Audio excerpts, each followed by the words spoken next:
This has to do with abortion. It really has to do with Jesus being the only way of salvation, religious pluralism, all different forms of relativism. I find myself, when confronting these things in the church with Christians, saying over and over, this is not that hard. This is not that complicated. Being faithful to the truth is not theologically complex. It may be harder to apply it in the context of a culture, but the issues aren't that hard. And I actually wrote about this in recent Solid Ground, talking about the question of whether Jesus is the only way of salvation or not. That piece is called One Way or Any Way. It's a two-part series. In January, the first of the year, the first part came out, and a month and a half from now, another will come out. But my point was that sometimes we make dealing with controversial features of Christianity more difficult than they actually need to be. And as I mentioned, I'm talking about the politically charged, I'm hoping to get on with Gregory Koukl in about abortion, 10, homosexuality, 15, and 20 same-sex minutes. marriage, and gender dysphoria, I've been and holding things like that. for a while. And in one important sense, they're not that hard. They're easy. And I want to talk to him about... That is, some ideas flow so naturally and directly from clear about core raising elements doubt of the in Christian Christians using worldview straight that they're epistemology, or the not Koukl method. issues in a scriptural sense. That is, if you understand what the scriptures teach about the nature of reality. Well, this isn't hard. Take same-sex marriage. Jesus said it clearly, Matthew 19. From the beginning, he says, he's talking about divorce and remarriage, but he said that's not right, because from the beginning, there has been a system that God himself set up. And the way I summarize and from that the system beginning, is one man with one people woman only becoming one vegetables. flesh, that's sex, for one lifetime. There it is. And this idea that one man with one woman becoming one flesh for one lifetime, this isn't just a theological notion. Pretty much if you're reasonably alert to the nature of reality, you can figure that one out. It's not hard. Notice, by the way, that human beings have long gestation periods, 9 months, and they have long periods of having to take care of offspring, like 18 years, and increasing as time goes on for those who have a failure to launch. And so this is why a man and a woman is necessary to make a baby, and that if there's stability in that relationship, it's necessary to keep those babies alive till they grow up to make babies of their own. One man with one woman becoming one flesh for one lifetime. Common sense and scriptural sense. I've been trying to get Gregory Koukl on my live stream for a long time. Comes almost completely from I'm willing to wait on hold for a while inside. To go on his show. And lots of folks, and more, this includes Christians, simply do not like what the Bible Can you guys teaches. hear me all right? I have the volume turned down low as I can go for him. Don't like it, but because I want to keep it going so I can hear when I'm going to go live. Want to be liked by the other people, then they go along with what the other people like and what they don't like. And then they go against the scriptural elements that the other people that they want to have like them don't like. The call screener was very nice to me. So, and as soon as this confusion, Gregory knew that I was atheist, he said he would get me on as soon as possible. Christians' views. And so what do? The Christians then start to wrangle about words and twist the text, trying to get the verses to say the opposite of what they clearly mean. So that's my opening general point. Faithfulness is not theologically complicated. And you know I've talked here about how both churches and Christian universities, Christian churches and Christian universities or colleges have been influenced by this trend, even though... If I do this, can you still hear the broadcast? Right now I try to mute it from XSplit. Someone let me know if you can still hear while I'm talking right now. And now I'm going to turn it back on. Did what is theologically clear to our lives, so we are faithful to what is theologically uncomplicated and clear. And we've talked different times about how individual churches and denominations. I don't know if he knows me, Arnie. More and more and more. You might recall in September now when I talked about Azusa Pacific University here in Southern California. Yeah, I think I'm next after he does like a 15-minute spiel at the top of the hour. It was a college, APC. Yeah, I purposely have him quiet right now. We learned that there was a move by the administrative board of the university there to, let's just call it, I won't go So into after details, he's done his top of the hour spiel, which I think lasts 15 minutes, so it could be another 7 minutes, he said he would let me on, or the call screener said. The way they did it, and what the administrative board themselves declared and decreed for the school. Yeah, I put it faint on purpose right now. Really obvious that they were not, to me. He's not saying anything that important. I'll to turn it the up a bit. Scriptural intent on the issue. Yes, I called in Shannon. I'm not going to go back. I called in about 25 minutes arguments. ago. Actually, 30 minutes ago. I I've been did on hold. mention a couple days later, after I warned you about APU. Oh, really? And I was quiet. it was not Okay. a true blue, as schools like in Southern California, Biola is, and Cal Baptist is, for example. There's a whole bunch of others that are no longer like that maybe years ago were. Cal Lutheran and Pepperdine and a whole bunch of others He's very that conservative. had a Gregory Christian Koukl is foundation, very, but now are conservative. almost completely secularized. So if you send your kids to those kinds of quote-unquote Christian schools, you might as well send them to Cal State. My goal is that If you think you're getting a Christian education, you're just kick me not. off right away. Probably doing them more harm than good. At least they have their guard up if they go to Cal State school or UC school or any other secular school. But this is the problem when you have a Christian, so-called Christian school that is Christian in many ways, but it's dropping. Got to remember, like guys like Gregory Koukl, to historic Christian principles, and this is what it seemed it's like not only was Christian happening with versus APU. non-Christian, Now, light versus dark. It's right there was versus big left, hubbub Republican about versus this becoming Democrat. public, and the Board of Trustees later reversed the administrative board's decision Gregory Koukl, I would say, is restored the student handbook very to the original conservative, language, which was not Protestant Christian. LGBT friendly and all that other stuff, of course. My concern is, how is it that the administrative board who runs the day-to-day activities of the school can have one view, and the Board of Trustees have a completely different view? This did not look good. So even though there was kind of some damage control, Well, Darkin, I actually don't know exactly what I'm going to ask or let the say. reader beware. I let the Holy Spirit lead. Now there's been a new development, though, and I'm reading here from a piece early December. I trust my intuitions and my World instincts Net on where Daily, board members to go quit with it. Over college's drift from Christian But we're going to have a real orthodoxy. conversation. I'm going to make it as Apparently, real. 2 members of the Board of Trustees, right to the root as soon as possible. APU have quit Raleigh, Washington. One of them, Okay, I'll turn him down a bit associated more. with Promise Keepers Movement, prominent pastor Dave Dias. Someone remind me to turn them back up if I go live. Sacramento business exec. They both submitted letters of resignation on Wednesday, and they explained why. Because they've been constantly, according to their testimony in this article, constantly. I'm basically going to, I think I'm going to start off by asking him if he thinks I should stop doing what I'm doing, raising doubt in Christians. Drifting from their Christian roots, and it hasn't done any good, and they just quit. Or if he supports me in that. So I'm just passing this on here. I do know that in response, the APU community said we disagree with that assertion, and we are not drifting away from our Christianity and our Christian foundation and focus. He's a Calvinist? I did not know that. But then you have Barbara Harrington, who is an APU honors college instructor. I love awkward silences. Said that, this, APU is, quote, in danger. Actually, one of my goals in the conversation is to have pauses.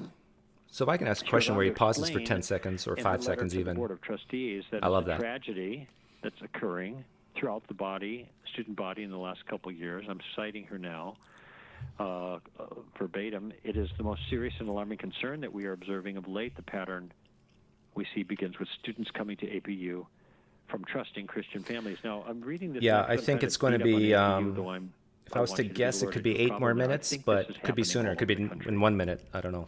All right.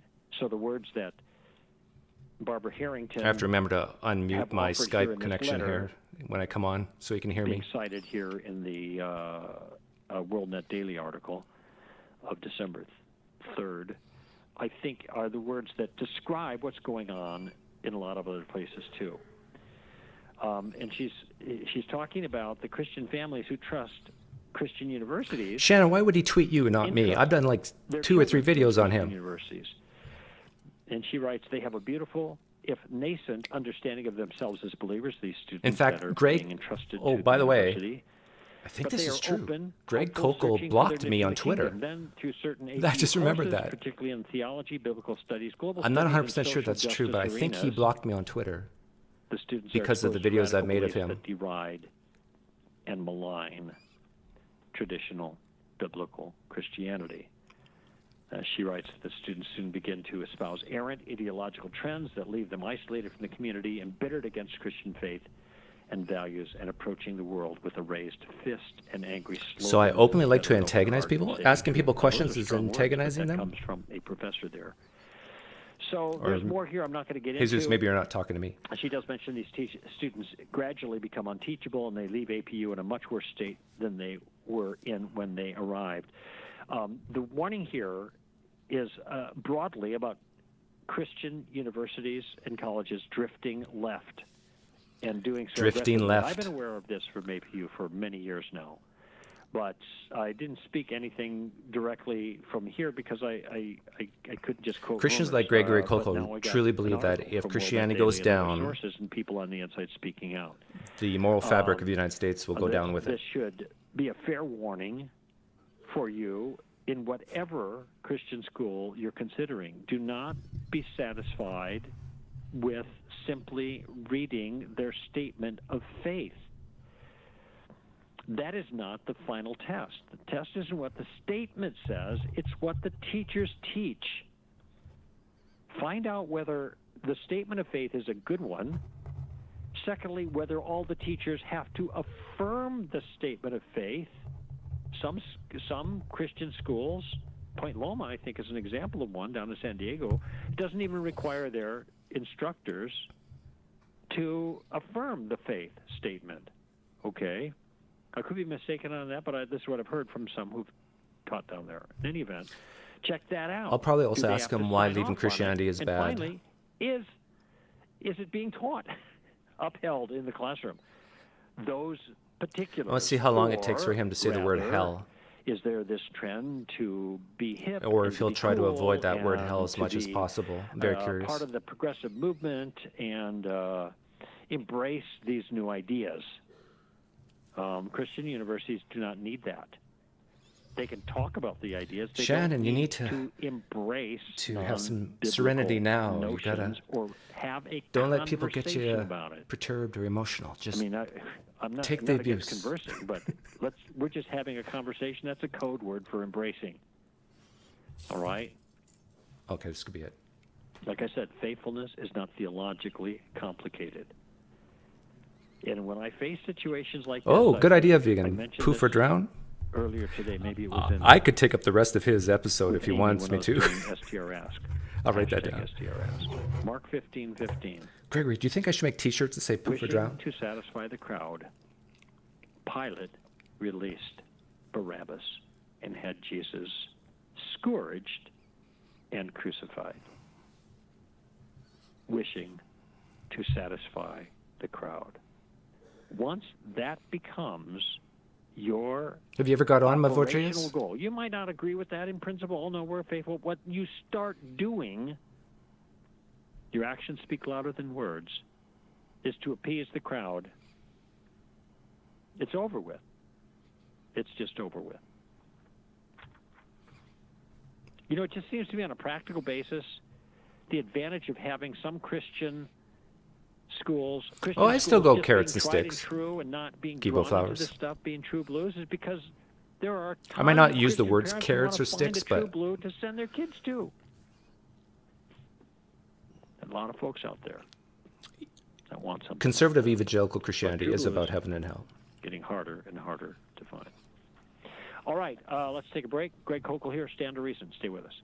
Okay. My guess is Have you I'm ever on after the wondered break. how Stand to Reason is able to produce hope. fresh, I better be. accessible, and That's what I was relevant told. content each week? As a nonprofit ministry, we rely on generous supporters in order to provide the tools and tactics Shannon, you need I to don't be even an give my effective parents a ambassador wrench. for Christ.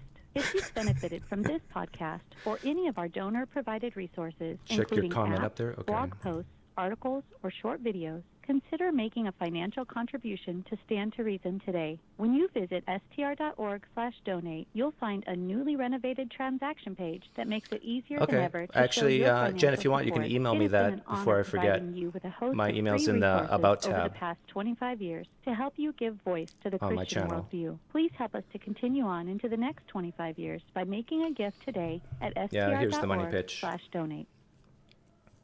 Would you like Greg, Alan, or Tim to come speak at a location near you? If so, just send a I quick only have, email I to think, Darcy 3 at people with str.org to wrenches. schedule them today. Our speakers are accomplished and compelling presenters who address from a And it's biblical people I've known for standpoint years. topics like abortion, homosexuality, and evolution, as well as apologetics, theology, and evangelism. They're available to teach lectures and seminars, preach sermons, and lead workshops, Someday, single Shannon, events, you'll or get a wrench. weekend-long conferences. Their aim is to help Christians like you effectively engage the culture around you with knowledge, wisdom, and character. To learn more, just go to str.org and click It's a on good the question. I training wonder what he tab at does the top charge of the for page. an appearance. I gotta remember to get ready here to unmute myself on the Skype. Otherwise, they might hang up on me right away. All right, back at you here and ready to take your calls. Again, the number 855-243-9975. Call during the show time. The live show time is on Tuesdays from 4 until 6. All right, let's go to Doug in Tucson. Hello, Doug. Welcome to the show. Glad you called. Hi, Gregory. Thanks for taking my call. You're welcome. You used to call me Greg. Only my mom used to call me Gregory when she was mad at me. So. Okay, Greg. I have a YouTube channel where I ask mostly Christians questions about why they believe and how they came to their belief. And I really like your Columbo tactic, and I've been using that in combination with street epistemology. Right. And I was wondering, what are your... I was going to ask you if you're a Peter Boghossian disciple, because it sounded familiar when you were describing that street epistemology stuff. No, I find that asking questions helps bring the defenses down, and I find... maybe you can tell me if you agree with this. I find a lot of Christians sometimes do get defensive when I ask or make claims or question certain things about the Bible, and so then I let them do most of the talking, and then I'll just very gently put a few questions in here or there. Yeah, I agree entirely. You mentioned street epistemology, though, and that's, I think, the title of the atheist Peter Boghossian's book, which is kind of a tactic-style training for atheists. I understand you're an atheist, is that right? Yeah, that is correct. Although a lot of Christians don't call me an atheist. I'll let you decide if I'm an atheist or not. What I typically say is, I don't believe in any gods, but I'm not omniscient. There could be a God out there. No, right. But let me put it this way. Would you say that if I said God exists, would you agree, disagree, or withhold? I would say depends on which God. I would say your God, I would disagree. I would say any God, I don't know, because there's probably some concepts of gods I'm not even aware of. Yeah, well, we're not talking about that kind of stuff. So I think it's fair to call you an atheist. I mean, by the standard definition of the word. And I know that there's been some maneuvering on the language lately. You haven't used it like an atheist is one who has no belief in a God. He doesn't believe that God doesn't exist. But that to me is, I wouldn't say that if I were an atheist, because I think that's just weasel words. But you didn't do that, so I appreciate that. Yeah, I agree. But you're asking though. I was just going to say I agree. I think some atheists are kind of lacking a backbone. They should be able to say, whether or not they believe it or not, and willing even to share a little bit of the burden if they so choose. Oh. Sure. Yeah, that's right. They're making a claim. They want to get out from underneath any burden of proof, so they act like they're not making a claim. And this is why I put the question very precisely the way I did to you, because it kind of doesn't give them much room to wiggle. So anyway, so you would be an atheist in the classical sense. You do not believe in God, either a personal God of, say, the great monotheistic religions, or even some kind of monistic kind of sense of God. Something might be out there somewhere. You don't know because you're not omniscient, of course, and that was a fair admission, but your conviction now is that there is no God like the one we usually talk about. Okay, good. Yeah. How can I help you? The way I usually state it is I don't live my life like it's true. But I guess my question is... Well, by the way, that is a good definition of what a person actually believes. That he acts as though it's the case, or not the case. They act consistently with their convictions. People who say that they believe in God but act like atheists are practical atheists, in my view. So I guess my main question is, do you think it is bad of me to ask these types of questions that may raise doubt in Christians? Well, it can't be bad of you if there's no God, because there can't be a bad in any deep sense. That's a side point, though. I don't think it's inappropriate of you. It's not like you're. Look at if you're familiar with my approach, the tactical approach, as evidenced by your call, and I think that tactics, or asking questions in particular, because that's what we're focusing in on, is a magnificent way to engage people, because it is generous to them, it engages them, it draws them out. You're asking for their point of view. It helps you to understand what they believe rather than assuming, so you don't get it wrong and maybe construct a straw man. I mean, there are multiple virtues to using questions that are both, friendly virtues, and they're also intellectual virtues to it. So I'm all in favor of it, and I don't see anything wrong at all with an atheist doing that. I'm telling Christians to do what atheists do more regularly with Christians. I think that's fine.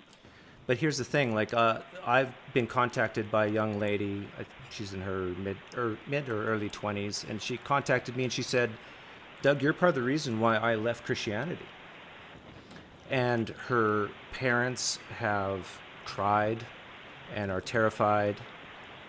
And why do you think Christian parents get so upset when their children leave Christianity? Why? What do you think is the main reason they get so upset? Well, I want to ask you to think about that for a moment. If the parents are Christians, what do you think the parents' convictions are regarding reality pertaining to ultimate issues like life and death and the afterlife, etc.? Sin, you've studied Christianity somewhat, I presume. You've talked to Christians, so you must have a foundation. So the parents believe what? Well, I have two answers to that, and I want to see if you agree with me. I think the first reason is because they think their child will go to hell for eternity. And then the second reason, I think, is because they think that their child will end up in some type of moral debauchery, or they'll make more mistakes in life or something like that. Would you agree with those two? Yeah, I think, that's good. So now you know the answer to your question, and I think the first certainly trumps the second, although they both are in play. If the parents are right about their conviction, then people need forgiveness for their crimes committed against God. And if they don't, there'll be justice to pay, and that's not going to be a pretty picture. So it's understandable why parents would be deeply concerned about their children petrified. But do you see how, from my perspective, that makes Christianity look really sad? That it's about hell? Well, it's not just about hell, but you said, why would they be petrified? And that is a principal reason, because their convictions are, whether true or not, for the sake of discussion right now, that something terrible will befall their own child. That doesn't make Christianity look weak. It's understandable. The question is whether those convictions are justified or not. That's the real question. Yeah, but it seems to me then Christianity is reduced to the belief in hell. The belief in hell is even more so important than the belief in Jesus. Otherwise, why do we even need Jesus? Well, no, it doesn't reduce it. We're having a kind of a conversation where we're hitting main points. Okay, why are they so afraid? They're afraid because the consequences. But that doesn't mean that Christianity is completely about that consequence. There are all kinds of other things that are involved in the worldview that entail the consequence that they're concerned about, but it doesn't reduce Christianity to that. So it may. I'm a little confused, only because, I mean, Doug, you talk with Christians, so you must have a better sense of the robust nature of Christianity as a worldview. Well, yeah, I do. But okay, so but the question is, like, do you need Christianity to love your spouse more? Do you need Christianity to be a better parent? And I think if a lot of Christians are honest with themselves, they'll look around at other people that they associate with who are not Christian and say, "Hey, this person's a really good parent. This person's really loving. This person's really caring." So sure. I think Christianity does boil down to whether or not you want to go to heaven or hell, or whether those places exist. And I think it reduces Christianity to a belief system of carrots and sticks.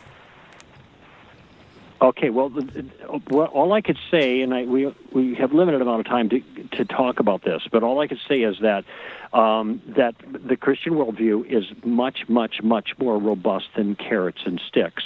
And simply because non-Christians can live a robust, fulfilling life in many senses, doesn't mean that the robustness is taken away from Christianity just because non-Christians can do it. In fact, that non-Christians can love and be gracious and kind and good makes perfect sense in a Christian worldview. It makes little sense in a non-Christian, I should say, in a materialistic view that most atheists have. I don't know your view, but most atheists have a materialistic view of the universe. Here the words good lose all their substance and their meaning. They become just merely descriptions about how evolution worked and social contract, etc. What I'd want to say as a Christian is, for you, Doug, as an atheist, to be a good dad looks a certain way because you're a human being made in the image of God. And being a dad is a particular kind of thing that God himself designed.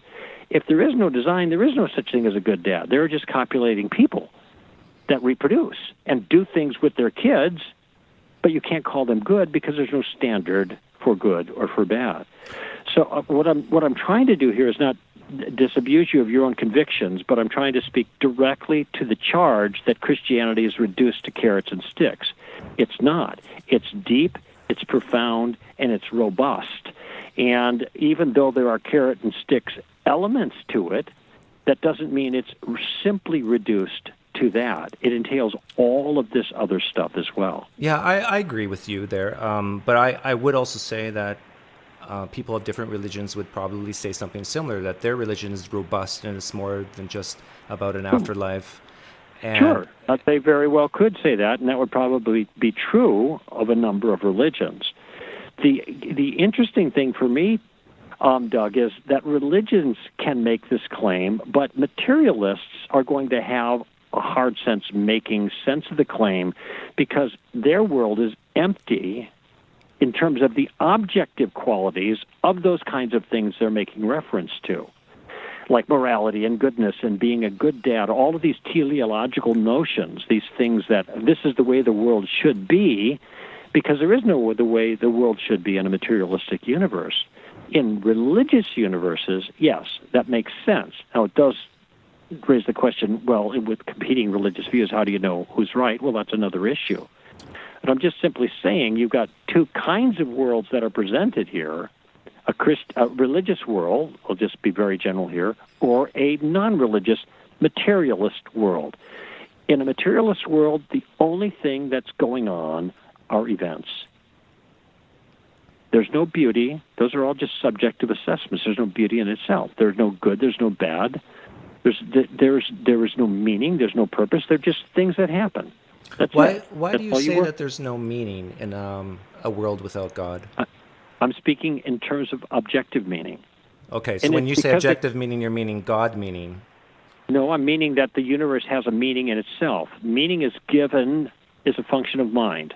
Okay, so if I purpose for you to do something and you do that, then the purpose is fulfilled. But it's only because I'm a mind purposing. Okay, if there is no mind in the world but our own minds, then there is no big purpose for anything. There are just people doing whatever they want. And then you can't distinguish between the value of one purpose over another. Like my purpose to love people or somebody else's purpose to destroy people. How do you personally distinguish between, let's say, the meaning from God and the meaning that man makes up? Well, the difference between transcendent and non-transcendent. But how do you actually recognize it? Well, I actually think we have the faculty to recognize that. In other words, I sometimes ask people, would you ever talk somebody out of suicide? And they say, well, yes. I said, well, why? Well, I don't want them to waste their life. I said, how can you waste a life that has no meaning? Well, meaning is what a person wants to give it. I said, yeah, that person wants to end their life. That's their meaning. So why are you talking them out of it? What I'm trading on here is what seems to be an intuitive sense that something is going on here beyond simply our limited choices and desires. And I think there are more ways to talk about it.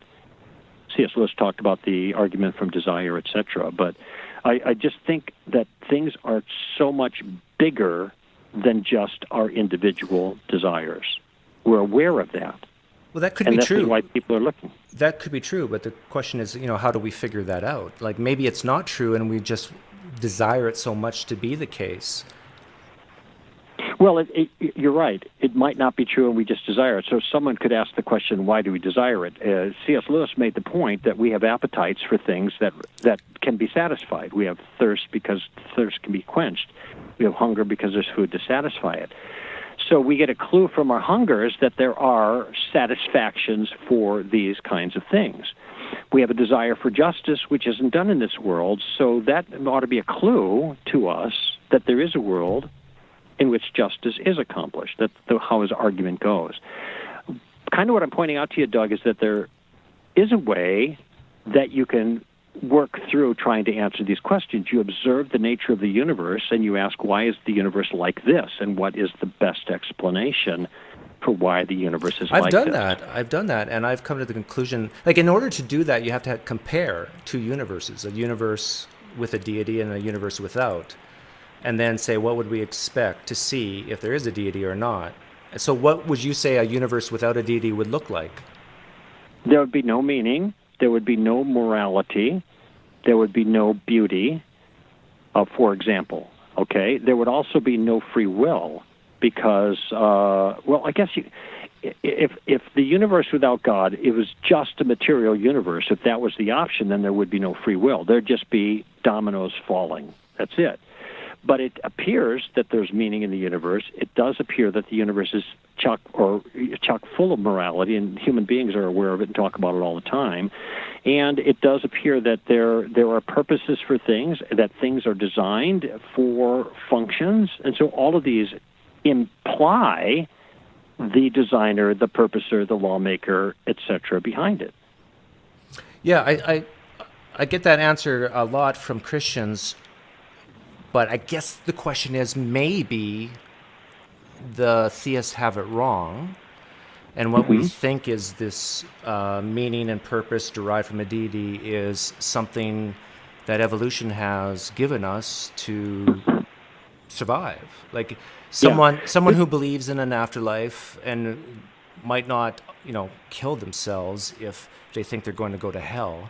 And you'd have to work that out evolutionarily. I think a lot of these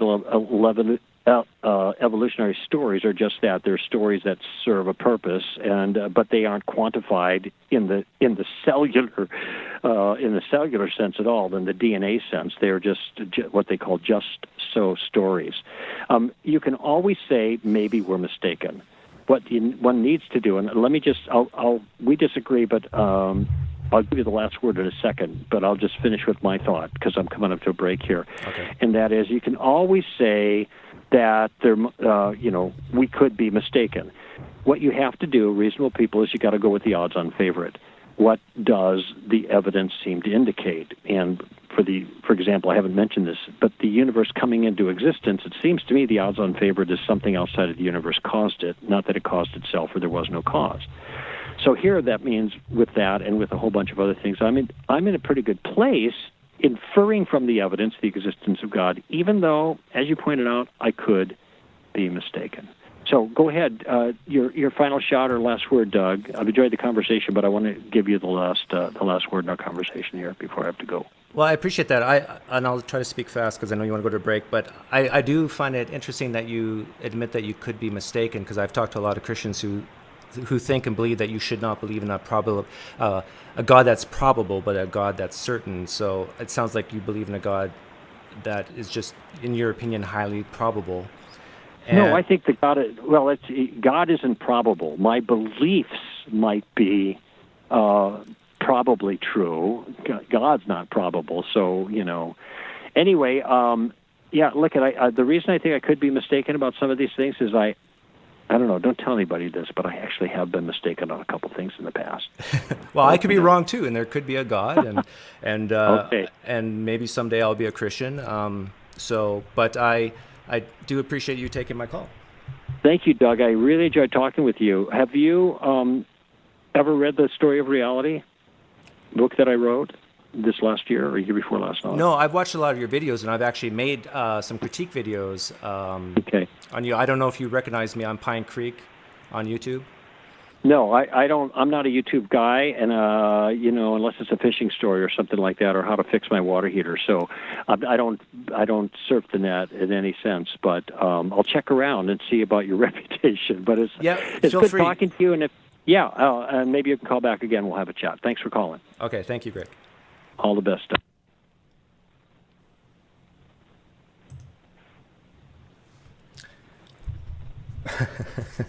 How long was I talking?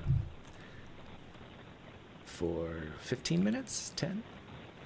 Yeah, I almost said, mentioned that he blocked me on Twitter, but I thought, I better not end it that way. You notice how he backtracked a little when I said, I'm thankful that you admit that you could be mistaken about your God.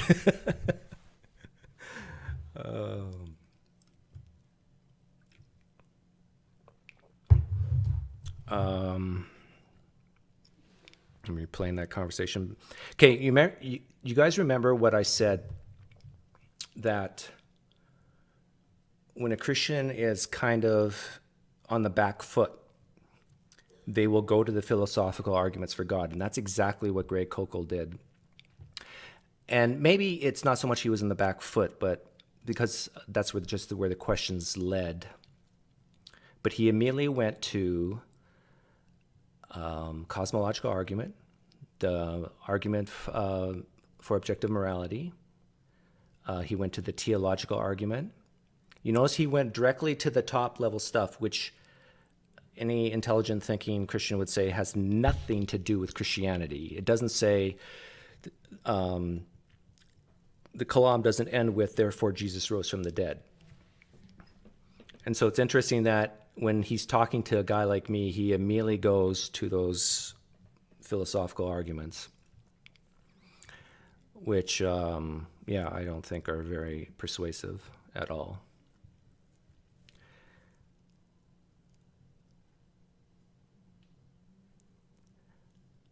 And at best you could go 50-50. No, you can't even go 50-50 because of all the different concepts of God. I wanted to somehow guide the conversation to the Bible, but it didn't feel natural. So I didn't. So I couldn't ask the poof or drown question. It would just have been too weird.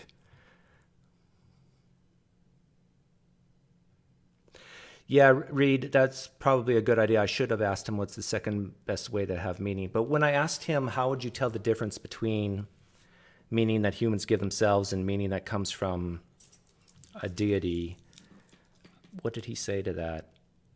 Then he went, it was at that point he went to the philosophical arguments for God. Yeah, that was Gregory Koukl's radio call show, Adam. I was on hold for about 40 minutes. And then I told the call screener that I was an atheist, and they kind of I think they bumped me up in the rotation. Maybe not. But it was interesting. He said he doesn't do YouTube, or he has a YouTube channel, doesn't he? Stand for Reason. Don't they have a YouTube channel? Yeah, I'm quite sure they do. Stand to Reason. But I guess he doesn't watch his own content, or...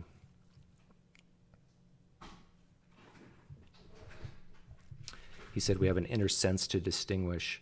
Yeah, and then that's the point where I brought up evolution. He was very gracious, skeptical Jed.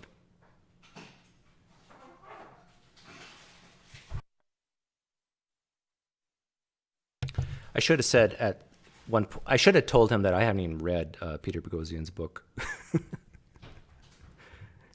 Because at the very start, for people who missed it, I apologize, my wife is doing stuff. He said at the very beginning, he called me a disciple of Peter Boghossian, and I didn't push back.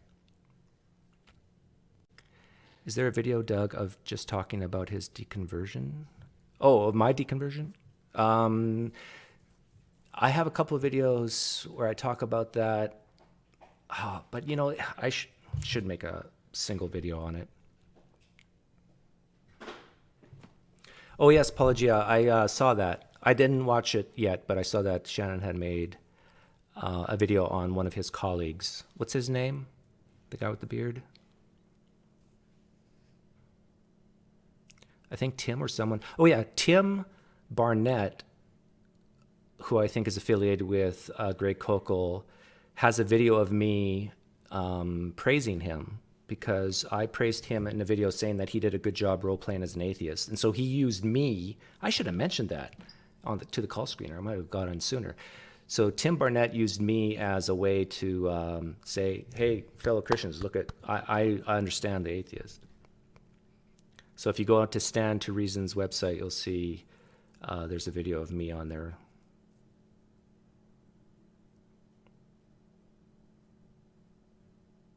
I hope he finds my channel and comes on. I can probably email him now and say, hey, remember me? I pronounce Koukl Koukl. Isn't it Koukl? Yeah, I'm quite sure you pronounce it Koukl. Yeah, Tim Burnett, Greg Koukl, I forget the other guy that Shannon talked about. Oh, Alan I think you mean Shellman, not Schleman. Schleman? No, it can't be Schleman.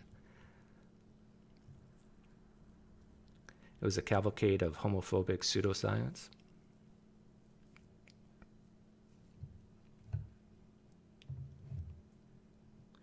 So what do you think? Okay, I don't know how many Christians are in here, but for the Christians who listen to it and for the atheists who can put yourselves in other people's shoes, what do you think his listeners thought of that conversation between me and him? Because I asked them very early on, do you think it's bad of me to cause Christians to doubt? And he said no. I think he basically said no.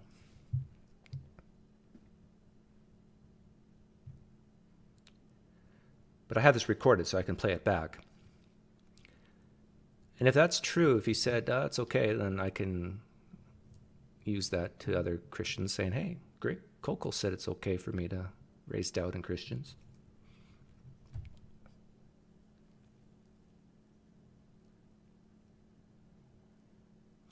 Yeah, but then as soon as he admitted that as soon as he said that it's okay for me to question Christians, even if that means they doubt, then I immediately asked him about why Christian parents are so sad when their Christian youth leave, when their Christian children leave.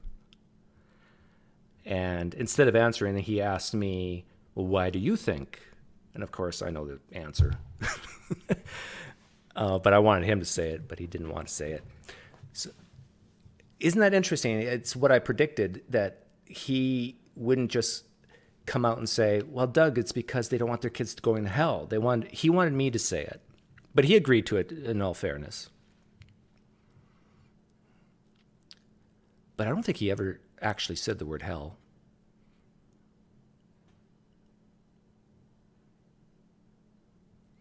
Yeah, Shannon. Basically, I put all my cards on the table, so I'm hoping that his Christian listeners saw me as open, honest, and reasonable.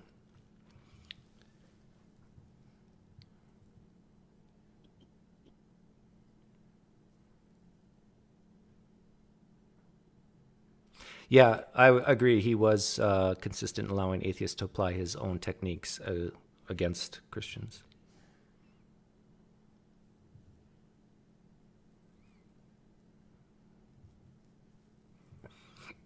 I wish I had more time with him. 10, 15 minutes is not enough.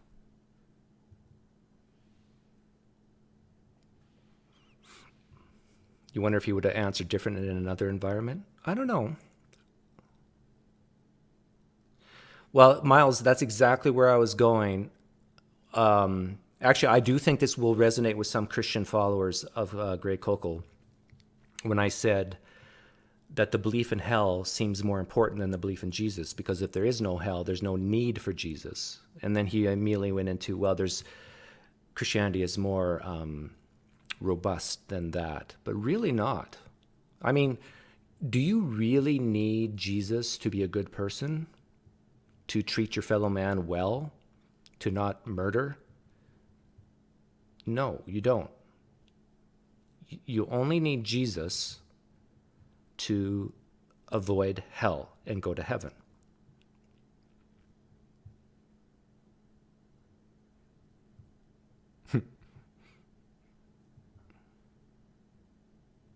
Yeah, you're right. He never.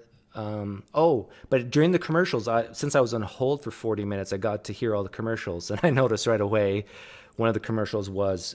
I don't think it was the one you guys heard, but the first commercial I heard was basically Christianity is currently under attack.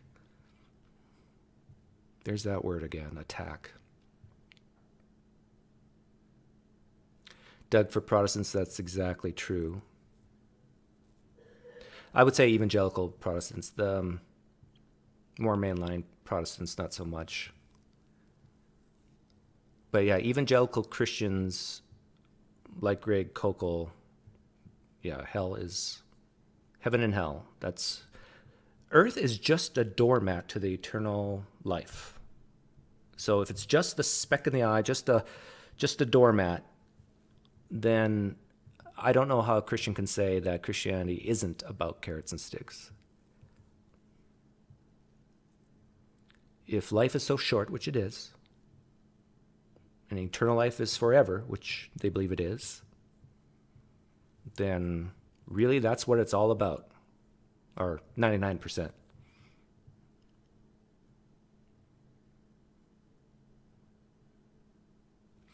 Nothing unifies a group of people if they feel like they're victims of attack. Yeah, I agree. This is why I think guys like Mike Winger use the word attack. It's like when you have a common enemy, that's when people are the closest. The closest relationships on this planet are soldiers who fight in combat and save each other's lives and protect each other. I've never been a soldier, so I can't really say. But that's what I've heard, that you can't get any closer relationship. Husband and wife, forget about it. Two soldiers fighting next to each other in battle is the closest relationship you'll ever find on this planet. And I probably just offended everybody who's married right now.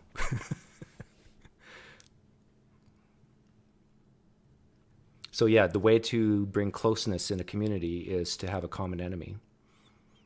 And the common enemy is those who walk in darkness, the non-Christian.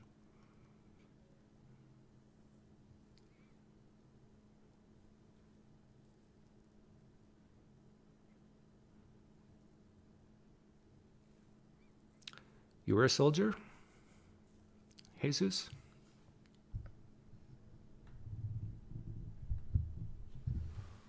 Do you agree with me then? That the closest relationships are on the battlefield? I probably just offended my wife.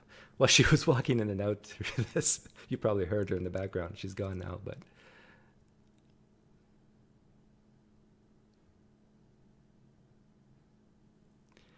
JD says, being a Christian does not mean eternal life. A Christian life only seems like it's eternity. Yeah. Well, the Christian life is a struggle. I think a lot of Christians would admit that. It's not easy. And so, I think the reason why it's not easy is because they are battling against cognitive dissonance on a daily level. And they also believe that, at least Christians like Greg Koukl, And I'd say most Christians, no matter what stripe, even Roman Catholics, that they feel, they believe, they think that the world is about spiritual battles. In the first hour when I was on hold, he was talking about demons, demon possession, and in the topic of homosexuality. So yeah, everything is spiritual warfare. Why are people Christians then, Doug? Oh, that's an easy question, I think, to answer. Rich, people are Christians because they are looking for meaning, purpose, hope for eternal life, explanation for why we're here, how we got here, what their purpose is. Christians are Christians for the same reason I think Muslims are Muslims. Not always, but I mean, similar reasons why Jews are Jews.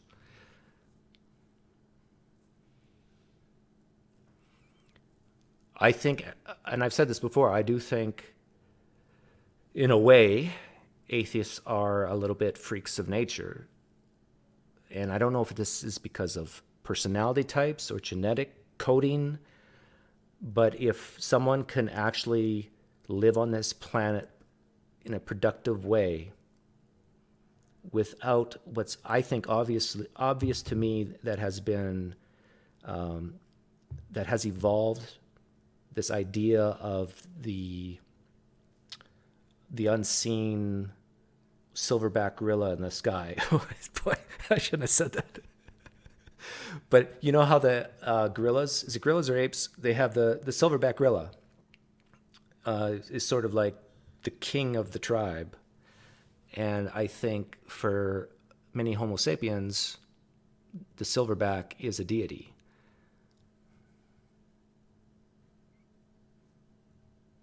Would you agree with that, JD? Yahweh is the silverback of the sky?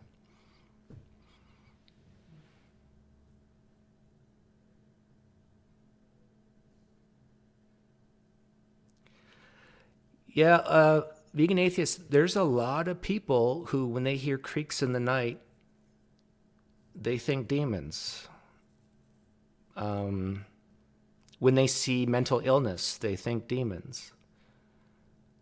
Things that they don't understand, just like people thousands of years ago saw lightning and thought there has to be a God throwing down thunderbolts. They use demons and angels as explanations for things they don't understand or are uncomfortable to them. Shell, I agree. I do think that, and this is a real danger, and I think sometimes maybe atheists get mad at me, but when I see people really passionate about their politics and seemingly can never see anything wrong about their own views or their own party's views and always are attacking the other side, it makes me wary. It's like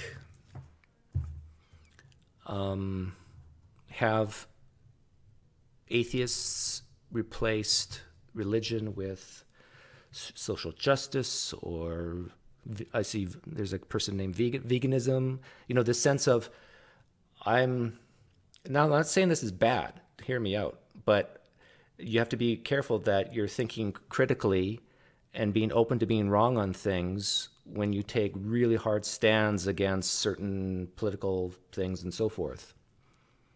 That just the same way that atheists who've come from religion have left, those same reasons why they left, that you can apply that to other areas of your life and think critically about.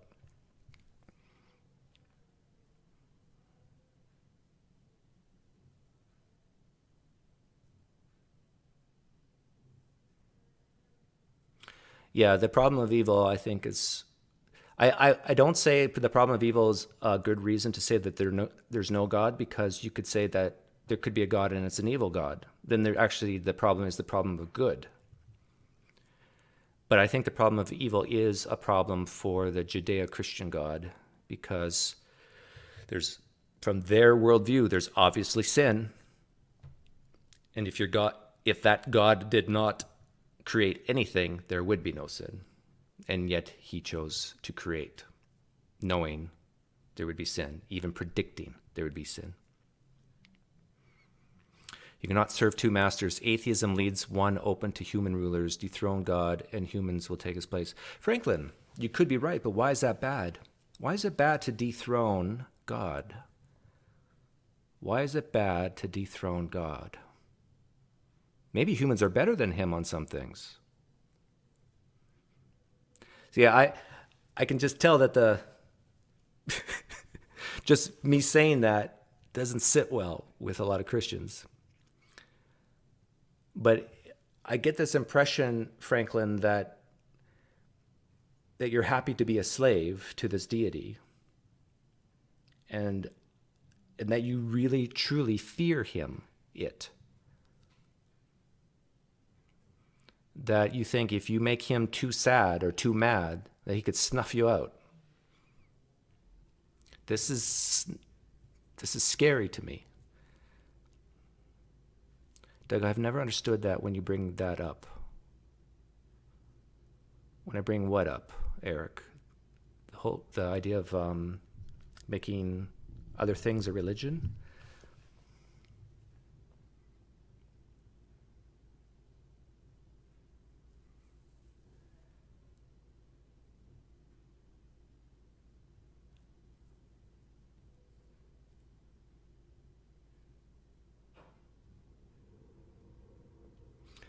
No, the problem of good is too powerful for an evil God.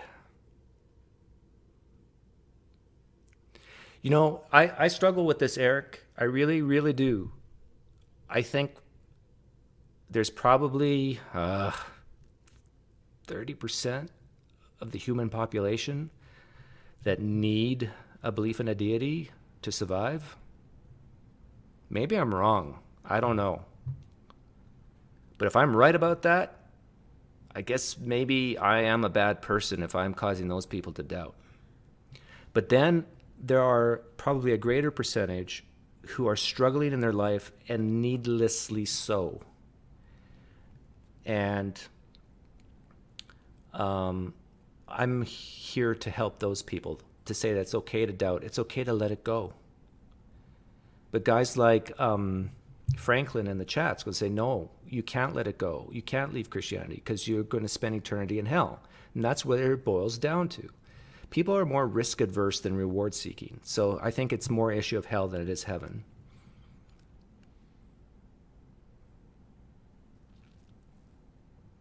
Franklin, you are your own God. You have chosen freely out of your own free will to serve your God, have you not? You are the God of your life, whether you like it or not.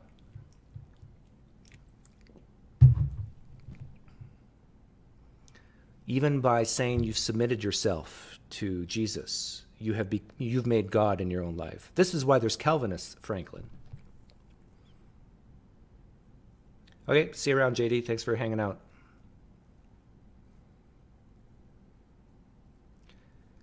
How can we tell if the concept of God is not just something that is being imagined? Well, you know, some verified miracles would be a good start, John. Jesus appearing to everyone tonight, answering every 7 billion people's questions. Hey, Vic. And guys like me, Doug. Yes. Exactly. Vic, you're the person I'm thinking about, why I do my channel. People who were in Christianity and were struggling, trying to make all these things fit, just to let you know it's okay to let it go. It's okay to question. It's okay to doubt. But there's other people, Vic, that I don't know if they could survive without religion.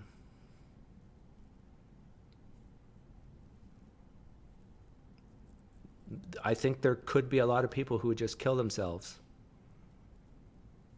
At least that's what I've been told by people who I've had. I don't know how many, I've lost count how many people have told me that they would just kill themselves if they became convinced there was no God.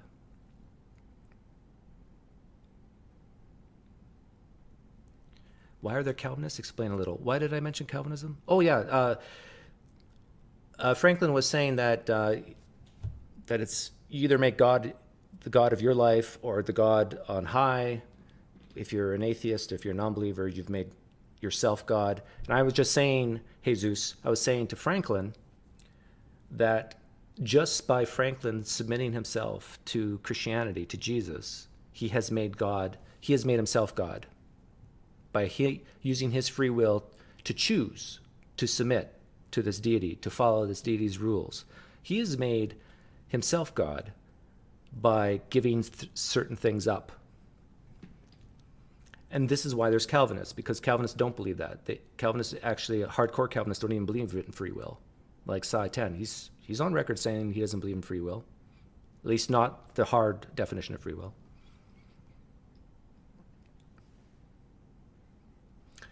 Shell says maybe a percentage of people need strong views on things. Doesn't have to be religion. Yes, Shell, I agree with that. My cousin Leon once told me that he read something, some study on certain proteins in the brain, and that some people have a greater need for certainty than other people. And that leads to strong views, fundamentalism, and so forth.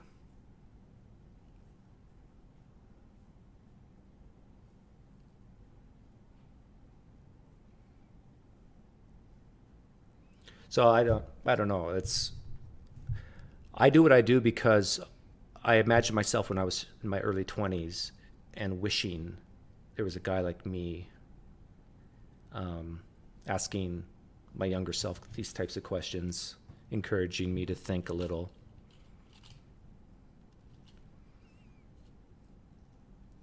But, so many Christians have spouses that are Christians, have family that are Christians, all their friends are Christians.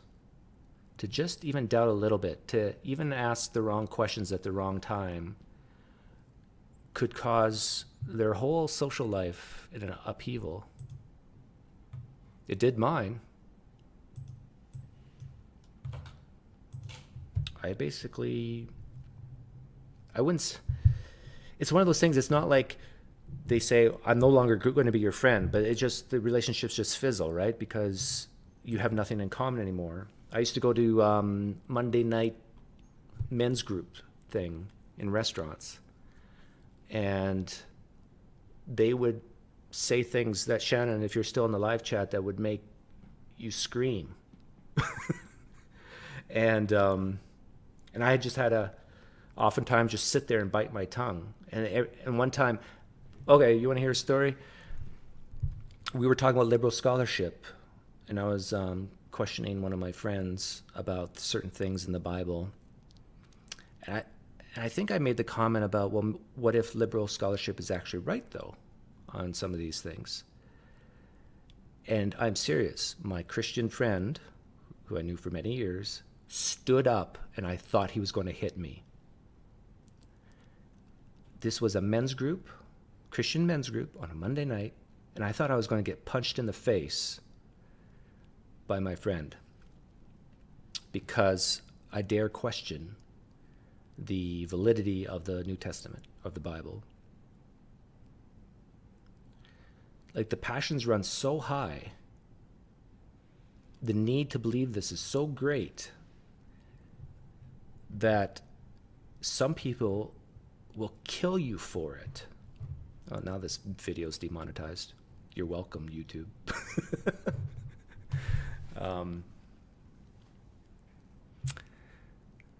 So that's why I actually think street epistemology and the Columbo tactic that Greg Koukl teaches is good, because you almost have to walk on eggshells and be so gentle. Try to get to the root and just ask questions and keep it short. If you go too long, people get tired and then problems happen.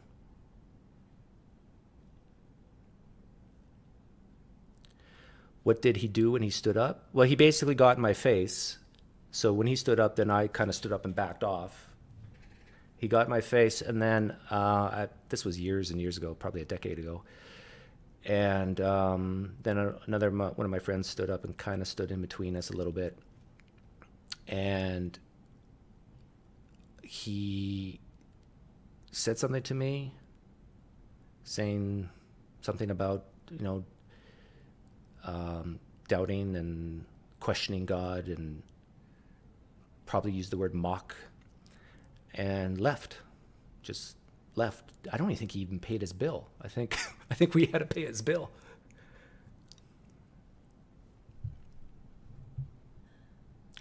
So yeah, and shortly thereafter, I left Christianity, and then probably a year after leaving Christianity, I stumbled upon Anthony Magnabosco's videos, and it didn't take me long. Basically, 1 or 2 videos, I saw what he was doing, and I go, that's what I'm going to do, because I don't want to get punched in the face. And never looked back since. Now I kind of, change things up and have a different style than strict SE.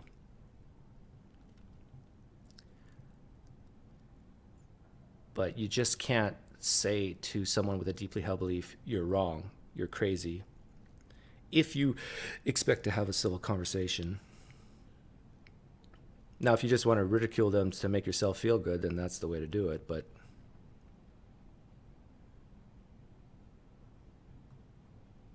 and I've been accused for many years of being disingenuous, that it's all part of an act. Well, I've been doing this for a long time now, so if it's a part of an act, then I've been keeping it up pretty strong.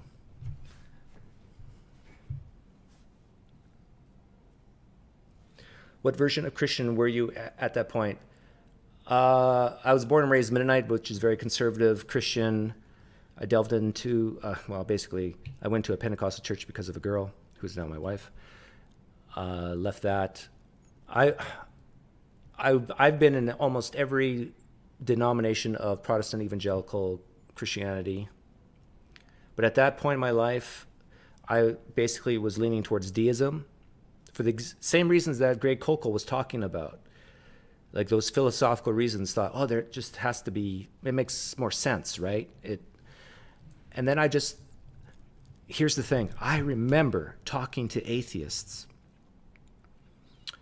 and talking to even Christians and just feeling really, and I'm very curious if some Christians feel this today, I felt really inadequate using the cosmological argument. Rich, my wife is a born-again evangelical Christian. I remember feeling very inadequate using the philosophical arguments for God. And I remember thinking to myself, I can't justify this.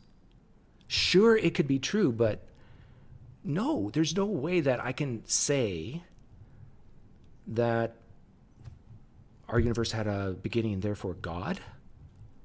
I could not be intellectually honest with myself and say stuff like that. Same with morality. Same with design. And I wonder how many Christians out there listening right now actually feel the same way, that they say, yes, it could be the case that a God, all-powerful God, whatever, creator God is out there doing these things, but can I make that leap? Can I be honest with myself and make that leap and say, this is a good reason to believe it? And I honestly think if you're intellectually honest with yourself, I don't think you can do that.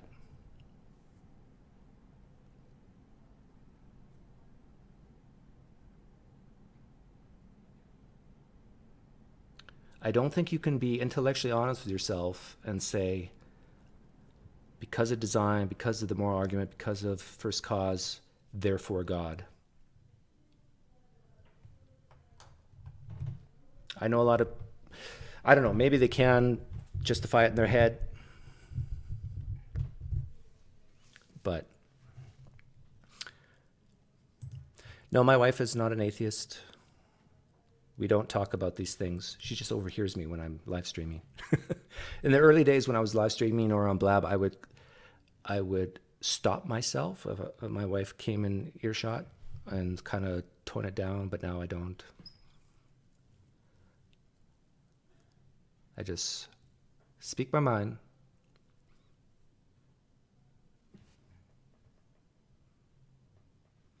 I can and I did.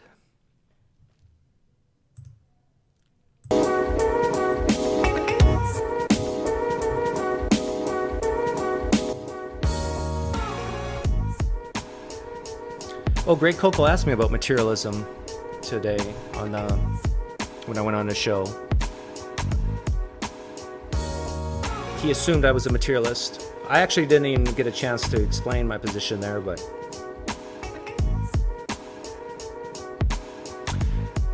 yes, street knowledge. The argument from the cosmological argument does have some intuitive appeal.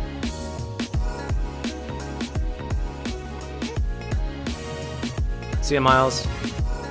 Thanks for coming. So if you came late, rewind it. Probably by minute 15 or so, I talked to Greg Koukl for 15 minutes on his show. Yes, Eric, I don't talk to my wife about it because my wife doesn't want me to. So I respect her decision.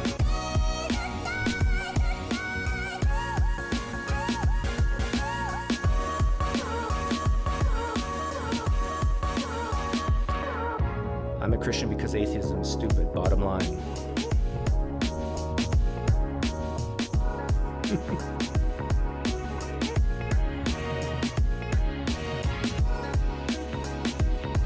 That's not a good reason to be a Christian, because atheism's stupid. You could be a Mormon, Franklin.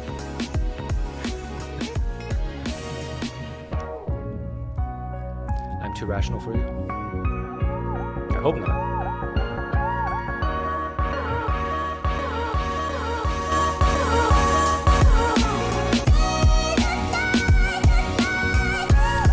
Okay, guys, thanks for hanging out with me.